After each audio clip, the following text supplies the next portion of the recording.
तुमने बिल्कुल सही कही हरी भाई। खेत में तो सूरज परेशान करता ही है। घर जाकर भी चैन नहीं मिलता। हम इतने गरीब हैं कि एक पंखा खरीदने का पैसा भी नहीं है हमारे पास। क्या गरीबी है भाई। अरे भाई, क्यों ना हम आज घर के अंदर न सोकर घर के बाहर सोएं। बाहर तो कम से कम ठंडी हवा चलती है, न पसीना होगा न घुटन। आराम से खटिया बिछाएंगे और मज़े की नींद लेंगे। क्या कहते हो? लेकिन भाई, गांव के बड़े बुजुर्ग तो यही कहते हैं कि रात को बाहर सोना खतरे से खाली नहीं।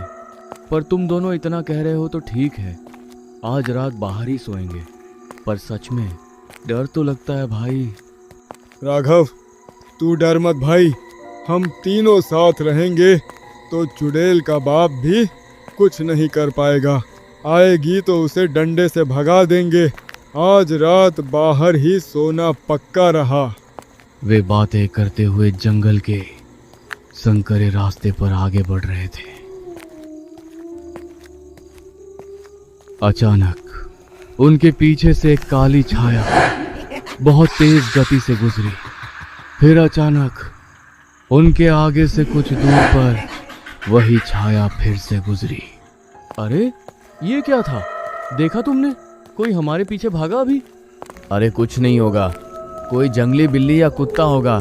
चल जल्दी चल, घर पास ही है। वे तेज कदमों से चलते हुए गांव पहुंच गए।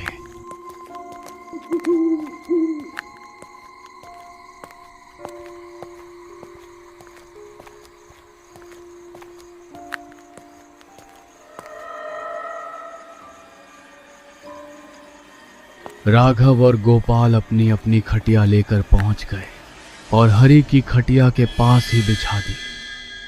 अरे भाई, इस समय तो बाहर भी हवा कम ही है, लेकिन घर से तो अच्छा ही है। घर में तो सांस लेना मुश्किल था। हाँ भाई, बाहर कम से कम आसमान तो दिख रहा है। ठंडी हवा चलेगी तो सुकून से सोएंगे। पर भाई, अगर सच में कोई जानवर आ गया तो? अरे भाई, ये गांव है, कोई गहरा जंगल नहीं कि शेर आ जाएगा। तुम लोग बस डरावनी बातें सोचते हो। आराम से सो जाओ। सुकून तो है हरी भाई, पर गांव वाले जो कहते हैं कि कोई चुड़ैल भटकती है, कहीं वो हमारी चारपाई के नीचे आकर न लेट जाए, मुझे तो सोचकर ही डर लग रहा है। अरे भाई राघव, चुड़ैल सब अफवाह है। चुपचाप सो जाओ, कुछ नहीं होगा। तीनों अपनी खटिया पर लेट गए। गांव में सन्नाटा पसर चुका था। रात के करीब 12 बज रहे थे। तभी राघव की नींद खुली। उसे जोर से पेशाब महसूस हुई। वह उठकर थोड़ा दूर अंधेरे की तरफ गया। जब वो पेशाब कर ही रहा था, तभी उसके पीछे से कोई साया बिजली की तेजी से भागा। कौन है? कौन है मेरे पीछे? हरी भाई, तुम हो क्या? उसने पीछे मुड़कर देखा। उसके सामने एक भयानक डरावनी चुड़ैल खड़ी थी। तू कौन है? यहाँ क्या कर रही है? भाग जा यहाँ से। राघव, तुझे बाहर सोने का बहुत शौक है ना? घर में गर्मी लगती है तो सो जा। कल भी बाहर ही सोना। बाहर सोने में तुम्हें बहुत मजा आएगा। वो वहां से अपनी जान बचाकर बेतहाशा भागा। वो इतना डर गया था कि उसने गोपाल और हरि को जगाया भी नहीं। हरि के घर के अंदर घुस गया। वह खिड़की से बाहर झांकने लगा। तभी उसने देखा कि वह चुड़ैल राघव की खाली खटिया पर, जो कि बीच में थी, आराम से लेट गई। अरे, मैं तो भाग आया, लेकिन ये चुड़ैल तो मेरी खटिया पर ही लेट गई। हरि और गोपाल, जो अगल बगल की खटिया पर सो रहे थे, उन्हें जरा भी इल्म नहीं था कि मौत उनके ठीक बीच में आकर लेट गई है। अचानक और राघव की ही आवाज में बोलने लगी। अरे हरि, ओ हरि भाई, गोपाल, जल्दी उठो यार, देखो इधर कोई आया है, उठो जल्दी। अरे यार राघव, सोने देना भाई, अभी तो आंख लगी थी। तू रात भर सोने नहीं देगा क्या? तुझे बोला था ना कि ये सब वहम है। चुपचाप सो जा भाई। अरे भाई, मैं सच बोल रहा हूँ, एक बार आंख खोलकर तो देखो, मैं कहाँ हूँ और मेरे साथ कौन है। उठो जल्दी। गोपाल ने झल्लाकर अपनी आंखें खोली। उसने सोचा कि वह राघव को डांटेगा, लेकिन जैसे ही उसकी नजर बीच वाली खटिया पर पड़ी, उसकी चीख गले में ही फंस गई। हाँ, हरी भाई, उठो, जल्दी देखो, बीच में कौन है? हरि की नजर जैसे ही उस डरावनी आकृति पर पड़ी, उसके रोंगटे खड़े हो गए। हरि और गोपाल ने एक दूसरे की तरफ देखा और बिना एक पल गंवाए खटिया से कूदे और सीधे हरि के घर के दरवाजे की तरफ भागे। राघव, तू अंदर कब आया और हमें बताया क्यों नहीं? हम तो मर जाते बाहर। भाई, मैं क्या बताऊं, मैं जब पेशाब करने गया तो उसने मुझे पकड़ लिया था। मैं इतना डर गया था कि मेरी सिट्टी पिट्टी गुम हो गई। मैं जान बचाकर भागा और तुम दोनों को आवाज देने की हिम्मत ही नहीं हुई।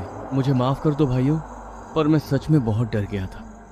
अरे भाई, तू तो भाग आया, पर हम दोनों तो मौत के बगल में सो रहे थे। अगर मेरी आंख नहीं खुलती तो आज हमारी लाशें मिलती। अब जो हुआ सो हुआ, कम से कम हम तीनों सलामत तो हैं। लेकिन अब क्या करेंगे? ये रात कैसे कटेगी? और सबसे बड़ी बात, अब हम कभी बाहर नहीं सो पाएंगे। बाहर कभी पायल की आवाज आती तो कभी किसी के रोने की।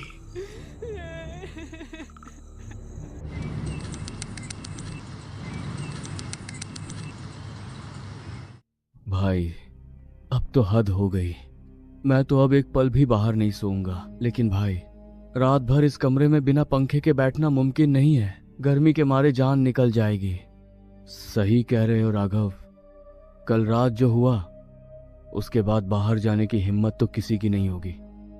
लेकिन अंदर सोएंगे कैसे? पसीने से पूरा बिस्तर गीला हो जाएगा और बीमारी पकड़ लेगी। मुझे एक रास्ता सूझ रहा है। देखो, हम तीनों गरीब हैं, अकेले कोई पंखा नहीं खरीद सकता। लेकिन अगर हम तीनों अपने बचे कुचे पैसे मिला दें तो एक सस्ता सा फर्राटा टेबल फैन आ सकता है। हम तीनों मेरे इसी कमरे में वो पंखा लगाकर सोएंगे, गर्मी भी नहीं लगेगी और हम सुरक्षित भी रहेंगे। वे तीनों तुरंत घर से निकले और दूसरे गांव की ओर पैदल ही चल पड़े। सूरज सिर पर चढ़ाया था और गर्मी का कहर फिर से शुरू हो गया था। वे लंबे रास्ते पर चलते चलते बातें कर रहे थे। भाई, धूप तो देखो, ऐसा लग रहा है जैसे सिर पर किसी ने अंगारे रख दिए हों। चलते चलते पैर जल रहे हैं। बस थोड़ा और भाई, एक बार पंखा आ गया ना तो रात की नींद सुकून की होगी। सोचो, ठंडी हवा आएगी और हम मजे से सोएंगे।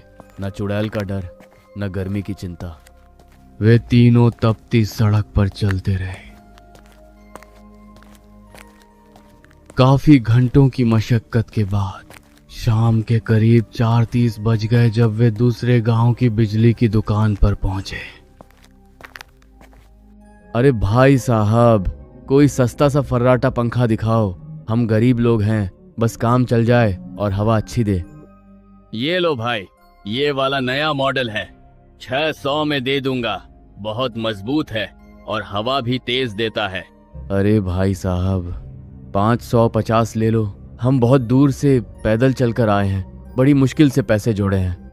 चलो ठीक है, तुम लोग गरीब दिखते हो, ले जाओ 550 में। ये लो पंखा। हरि ने पैसे दिए। गोपाल ने खुश होकर वह पंखा अपने सिर पर रख लिया। पंखा काफी भारी था।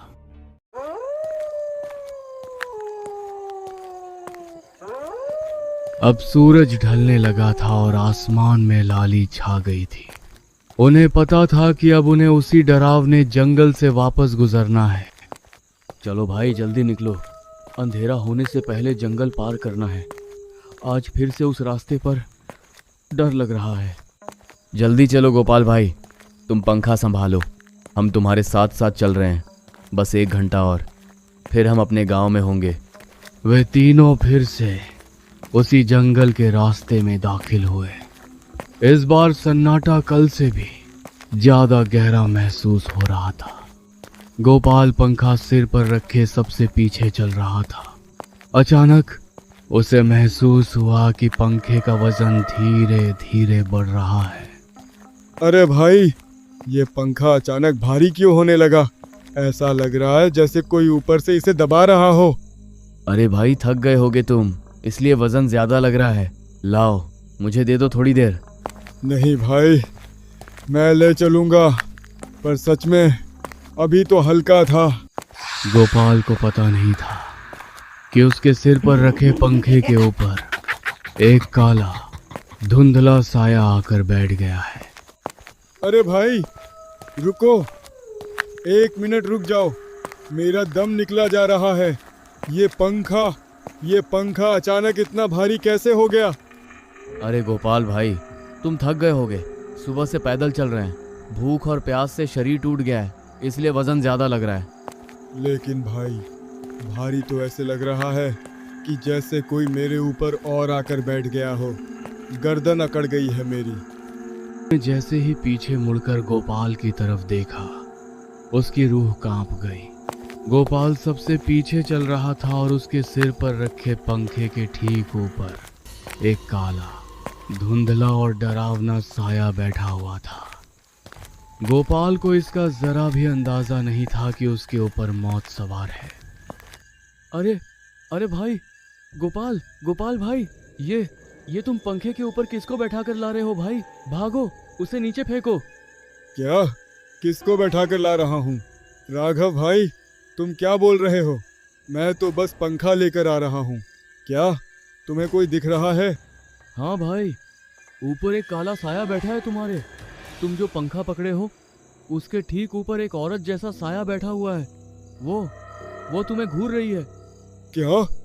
साया बैठा है? ऐसा नहीं हो सकता भाई, कहाँ से साया आ जाएगा? तुम मुझे डराओ मत राघव, पहले ही बहुत डर लग रहा है। गोपाल ने जैसे ही पंखा जोर से हिलाया, वह साया अचानक गायब हो गया। राघव ने अपनी आंखें मली और फिर से देखा, तो अब वहां कोई नहीं था।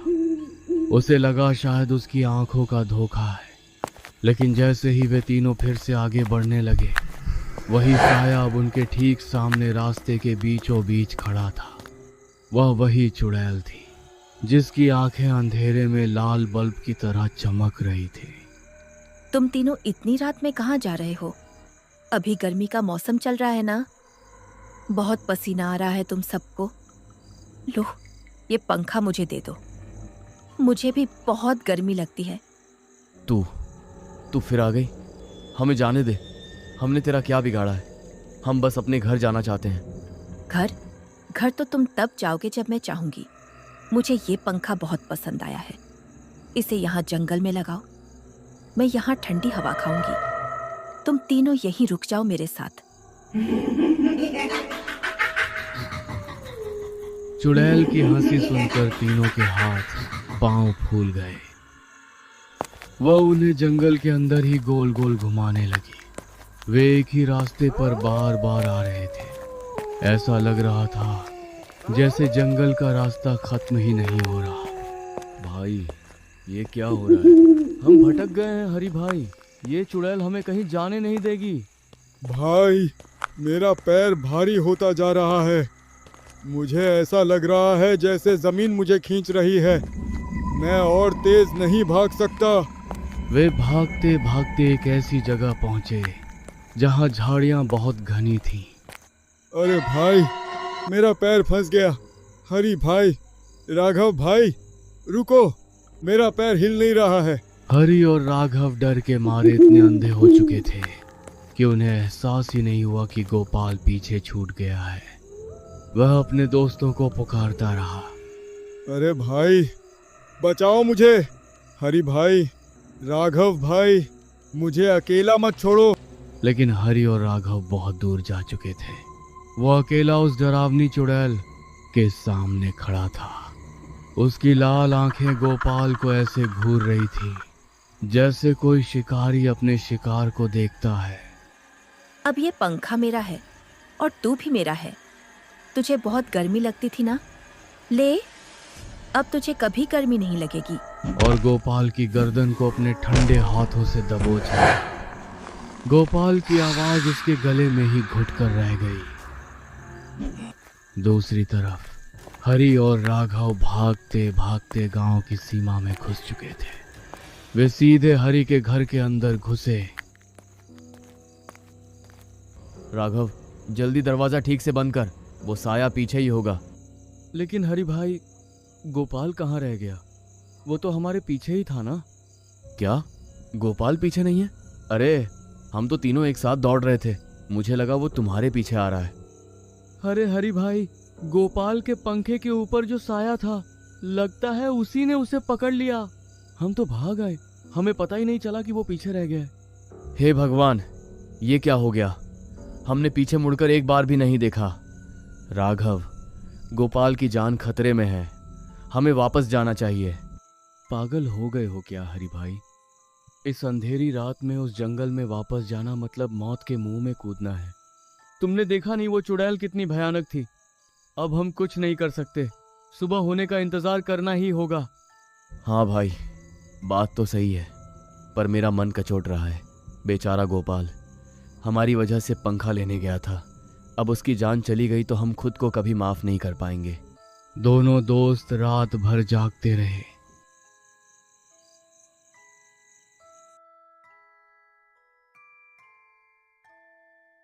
हरि भाई, सुबह हो गई है, बाहर सन्नाटा है, चलो चलकर देखते हैं।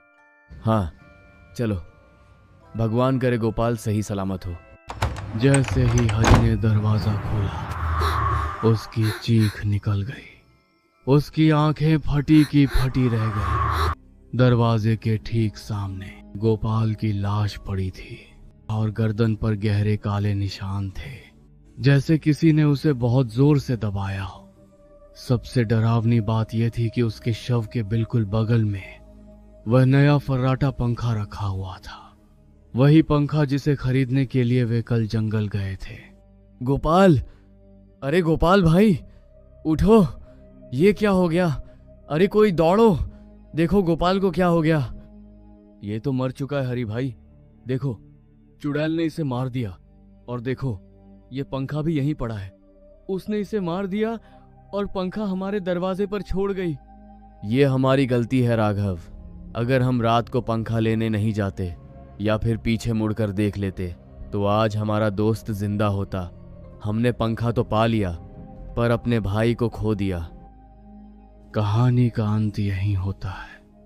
वे दोनों अब हमेशा के लिए डर के साए में जीने लगे।